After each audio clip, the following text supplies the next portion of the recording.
Hello student, आप देख रहे हैं यूट्यूब चैनल फिजिक्स चर्चा विद आर के प्रजापति। जैसा कि आपको अवगत है कि हम कक्षा 11 की फर्स्ट पार्ट का थर्ड चैप्टर सरल रेखा में गति को पढ़ रहे थे। उसमें हमने काफ़ी यानी कि चैप्टर्स को पढ़ा। अब हम उसके आगे कुछ हेडिंग्स देखते हैं। अभी इसके पहले आपने चाल पढ़ी, चाल के प्रकार पढ़े, इसके बाद गति पढ़ा, गति के प्रकार पढ़े, और इसके बाद अब हम पढ़ेंगे त्वरण। तो त्वरण क्या होता है?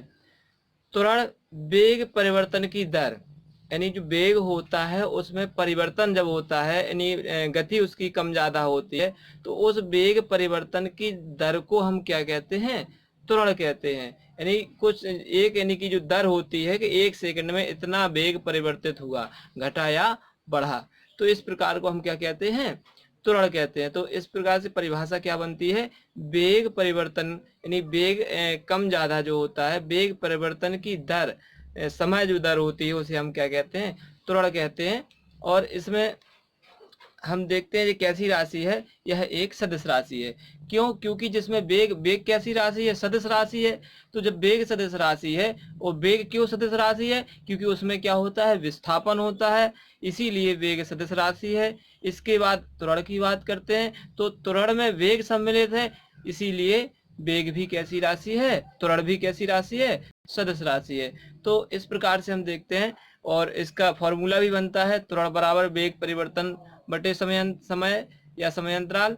और आगे इसके देखते हैं उसके प्रकार कि त्वरण कितने प्रकार का होता है। तो त्वरण वही है, एक समान त्वरण, असमान त्वरण, यानी कि समान समयांतराल में समान वेग परिवर्तन दर, समान समयांतराल में समान वेग परिवर्तन की दर होती है, तो वेग परिवर्तन होता है, तो हम उसे क्या कहते हैं?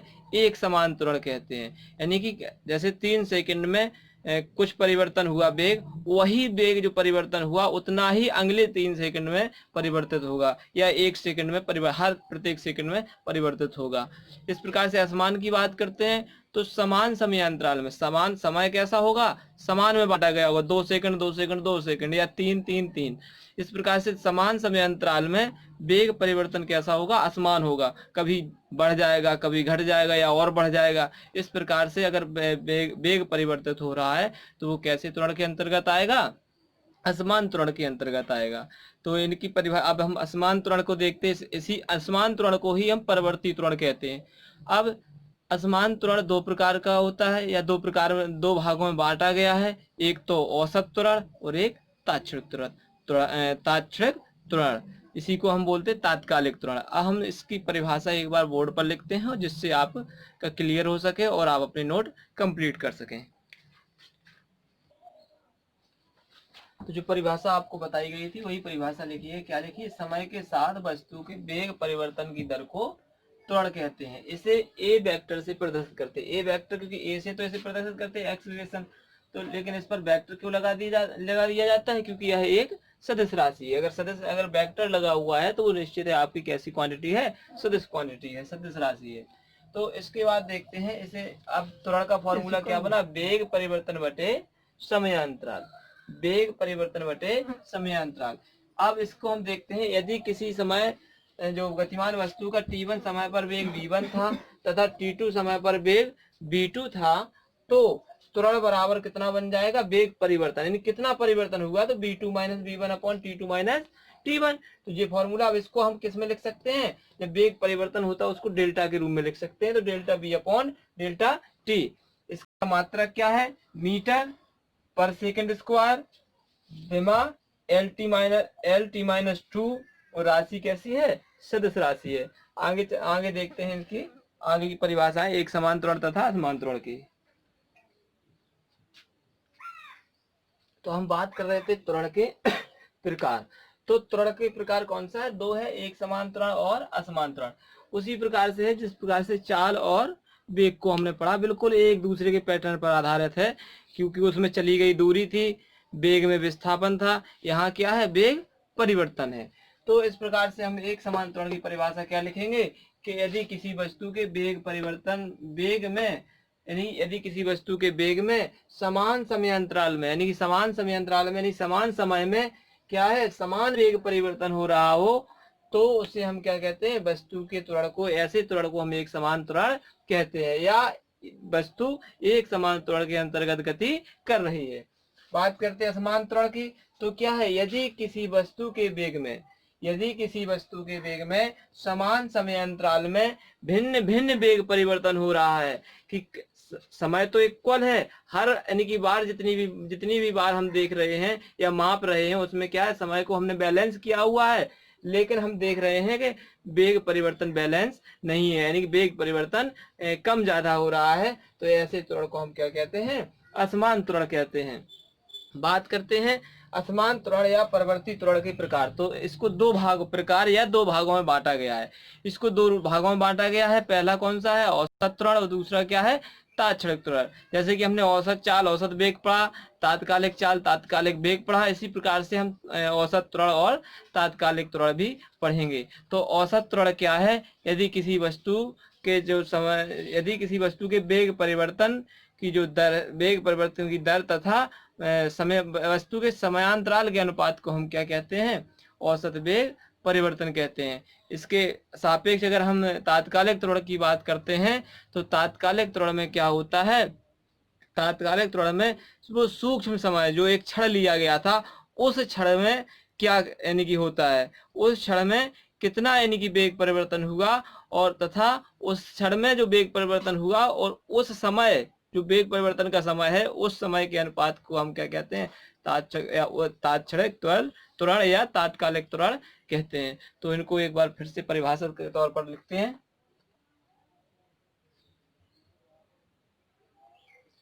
तो वही परिभाषा फिर से आप एक बार देख लीजिएगा। औसत त्वरण किसी समयांतराल में वस्तु के वेग में होने वाले वेग परिवर्तन तथा उस समयांतराल के अनुपात को क्या कहते हैं, वस्तु का औसत त्वरण कहते हैं। जैसा कि हम इसके पीछे फॉर्मूला देख चुके हैं परिभाषा में। ठीक है, इसके बाद करते हैं तात्कालिक त्वरण की। तो तात्कालिक त्वरण आप समझते हो, सूक्ष्म समय लिया जाता है एक क्षण के लिए, किसी क्षण अत्यंत सूक्ष्म समय अंतराल में वस्तु के वेग में परिवर्तन की दर को, वस्तु के जो वेग होता है उसमें परिवर्तन की दर को वस्तु का क्या कहते हैं, तात्कालिक त्वरण कहते हैं। अच्छा, इसके बाद हम देखते हैं इसका फॉर्मूला। हम जैसे वेग तथा चाल का फॉर्मूला लिखा है, इसी प्रकार से इसका भी फॉर्मूला लिख सकते हैं। क्या लिखेंगे, इसमें लिख पाएंगे लिमिट लगेगी, समय कितना होगा, जो समय होगा वो टी के 0 के करीब होगा, और इसमें क्या हो जाएगा, delta v upon delta T. इस प्रकार से इसका फॉर्मूला आपका तात्कालिक त्वरण का, और इसी को हम क्या कह सकते हैं, dv अपॉन dt। अगर अवकल के रूप में लिखेंगे तो क्या लिख जाएगा, dv अपॉन dt। अब बात करते हैं इसके वैसे के त्वरण को, यानी कि अगर नॉर्मली रूप से या क्लियर देखा जाए तो त्वरण दो प्रकार का होता है। एक तो कह सकते हैं धनात्मक त्वरण और ऋणात्मक त्वरण। तो जिस त्वरण में अभी तक हम बात कर रहे थे, लगभग में जितने भी फॉर्मूले की बात की हमने, उसमें किसकी बात की, धनात्मक त्वरण की। क्योंकि धनात्मक त्वरण में क्या होता है, वेग परिवर्तन की दर में वृद्धि होती है, वेग परिवर्तन की दर में वृद्धि होती है। और जब वेग परिवर्तन की दर में कमी होने लगती है तो उसे हम क्या कहते हैं, ऋणात्मक त्वरण कहते हैं, या इसी को मंदन कहते हैं, कहते हैं। तो इसमें क्या होता है, वो उल्टा चलेगा, यानी माइनस चिन्ह का उपयोग हो जाएगा। तो आपका यहाँ पे माइनस का उपयोग होगा। उसकी परिभाषा एक बार लिख के आपके सामने सूत्र प्रस्तुत। तो बात कर रहे थे अवमंदन या मंदन। तो मंदन की परिभाषा क्या है, वही है किसी वस्तु के वेग में समय के साथ जो यानी होने वाली कमी की दर है। वेग में समय के सापेक्ष होने वाली कमी, वेग में जो कमी हो रही है उसी को हम क्या कहते हैं, मंदन कहते हैं या अवमंदन कहते हैं। इसी को हम ऋणात्मक त्वरण भी कहते हैं। अब फॉर्मूला क्या होता है, अवमंदन, क्योंकि कमी हो रही तो कैसा हो जाएगा, माइनस चिन्ह आ जाएगा, यानी त्वरण कैसा होगा, ऋणात्मक होगा। इसके बाद अगर फॉर्मूले की भी बात करें तो माइनस चिन्ह का उपयोग हो जाएगा। एग्जाम्पल में जैसे देखते हैं, हम बाइक चलाते हैं तो हमारी जब बाइक स्पीड पकड़ती है या वेग उसका ज्यादा होता है तो हम उसको एक्सीलरेटर खींचते हैं, एक्सीलरेटर बढ़ाते हैं, यानी कि वो कैसा त्वरण होता है, धनात्मक होता है। और जब हमें उसको यानी कि रोकना होता है तो हम उसको क्या करते हैं, एक्सीलरेटर को कम करते हैं। तो जो जब कम करते हैं वो मंदन होता है, और जब बढ़ाते हैं वो कैसा होता है, त्वरण होता है, या उसको हम सीधा यानी कि कह सकते हैं धनात्मक त्वरण, और उसको जो कम करने वाला होता है वो उसे क्या कहते हैं, ऋणात्मक त्वरण। अब बात करते हैं आज आपका लगभग में चैप्टर का जो महत्वपूर्ण यानी पार्ट था वो आपका एक पार्ट संभवतः समाप्त हुआ, क्योंकि इसमें जो आपका एक जानकारी थी वो काफ़ी कुछ निकल के आएगी, जिससे न्यूमेरिकल भी हम लगा पाएंगे और आगे के चैप्टरों में समझ भी पाएंगे कि त्वरण क्या होता है, वेग क्या होती, चाल क्या होती, कैसे परिवर्तित होती है, किस प्रकार की होती है। लेकिन इसके पीछे हम कुछ ग्राफ्स देखेंगे, इसके आगे यानी कि अगले वाले वीडियो में हम कुछ ग्राफ्स देखेंगे। ग्राफ्स के माध्यम से भी समझेंगे कि जी किसका ग्राफ्स है और वेग एक समान वेग का या त्वरण का, किस त्वरण का ग्राफ कैसा होता है, कौन सा ग्राफ क्या प्रदर्शित करता है, उन ग्राफ को हम समझेंगे। हो सकता है वो वीडियो आपके लिए थोड़ा सा बड़ा भी हो, क्यों, क्योंकि आपके काफ़ी ग्राफ्स होंगे, तीनों के होंगे, विस्थापन का होगा, दूरी का होगा और त्वरण का भी होगा। इस प्रकार से 8-10 ग्राफ जितने भी होंगे उनको हम पढ़ेंगे एक बार बहुत अच्छी तरीके से। तो आप अपने नोट बनाने के लिए एक चीज़ का विशेष ध्यान रखें, सबसे पहले तो आप लैंग्वेज को सुने यानी लेक्चर को सुने, फिर भी समझ में नहीं आता है तो आप जो भी यानी कि जब हम परिभाषाएं लिख देते हैं इसीलिए टाइम वेस्ट करते हैं, जिससे आपका नुकसान ना हो, तो आप यानी पुश करके उसको लिख सकते हो। और इसके बाद आप अपने घर पर जो किताबें आपके पास रखी हुई हैं उन किताबों को पढ़ के गहन अध्ययन करके आप नॉलेज को बढ़ा सकते हैं। धन्यवाद।